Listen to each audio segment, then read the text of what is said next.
Welcome. This is a wrap-up of the Grand Rapids City Council meeting for July 12th, 2021. An extremely short meeting tonight, but I can give you a little bit of information. We had a work session before our regular meeting where we heard from the Itasca Ski and Outing Club,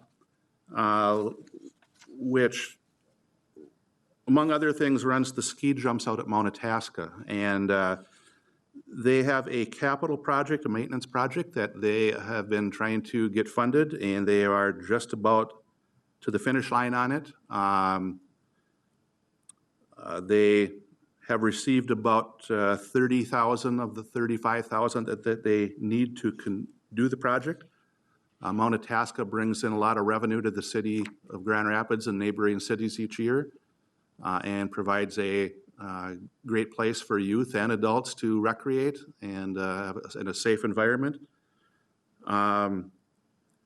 So they shared their needs. They shared their work that they're doing on a long-term plan for the facility, and ask for that remaining money so they can finish their project and start it this fall. So City administration will bring a request to us at our next meeting in July to fund that maintenance project. We have in the past, not because it's outside the city, have not funded operating expenses, but on occasion we have given money to maintenance or capital projects because of what it does for the city. The regular meeting tonight was very limited. All we had was a consent agenda. There were no items for our regular agenda. But Councilmember Connolly did discuss during council reports, and we'll hear more about this in the future, the awarding of $1.9 million by the federal government for the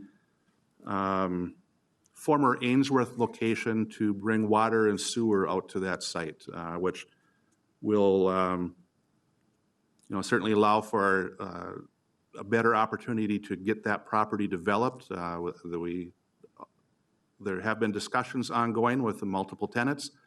It's a prime site for a lot of things because it does have a railroad spur that connects it, and those are limited availability across the state. But extending water and sewer, and now we have electric extended out to it as well, a new electric facility. So hopefully that provides the impetus to see some projects moving forward. On the consent agenda, we had 12 items plus an additional 2 that came forward this evening. One of which, maybe before that, I'll jump back to the verified claims. We approved payment for the Independence Day fireworks, and hope everybody enjoyed July 4th and enjoyed, those that were able to, enjoyed the fireworks out on Pekegama Lake and at the golf course. We accepted a resolution accepting Operation Roundup grant from Lake Country Power in the amount of $1,700 that will be used towards the purchase of an AED, an automated external defibrillator. We have 3 different types within the city, and their life expectancy is gradually coming to an end. So the goal is to replace these over time, all with the same type of model this time around, and this will help us begin that transition.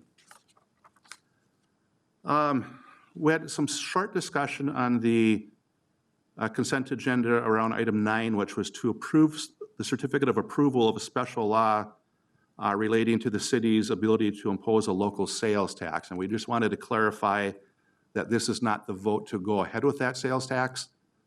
This is required by the state. More or less, to simplify it, we are more or less acknowledging that the state of Minnesota, the legislature, gave us approval to go forward with asking the citizens for a sales tax. That discussion will happen at a future time. And that discussion would be around one project, the funding of the IRA Civic Center refurbishment. That project will be going forward next year.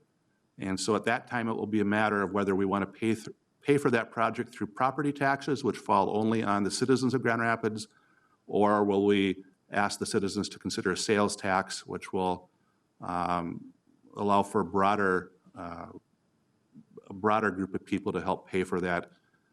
And so that discussion will happen at a later time.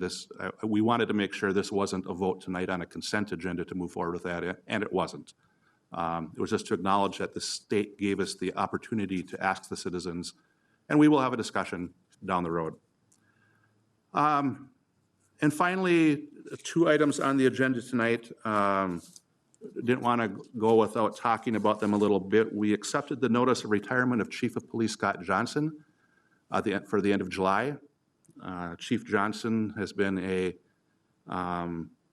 became a welcome addition to our community. He retired from law enforcement out of the area and moved up here for retirement at the exact same time that we were looking for a chief of police. And he came out of retirement and spent a number of years with us. And I think it's safe to say that Chief Johnson was a very welcome addition to the city and to our community, and we wish him well in retirement.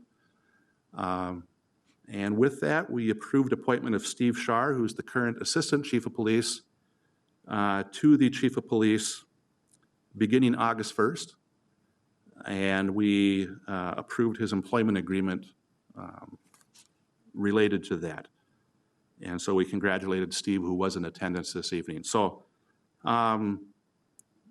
with that, we adjourn the meeting with no regular agenda. Our next regularly scheduled meeting is July 26th at 5 p.m., and we will have a follow-up at that time. So enjoy the summer. It looks like we have some nice days ahead of us.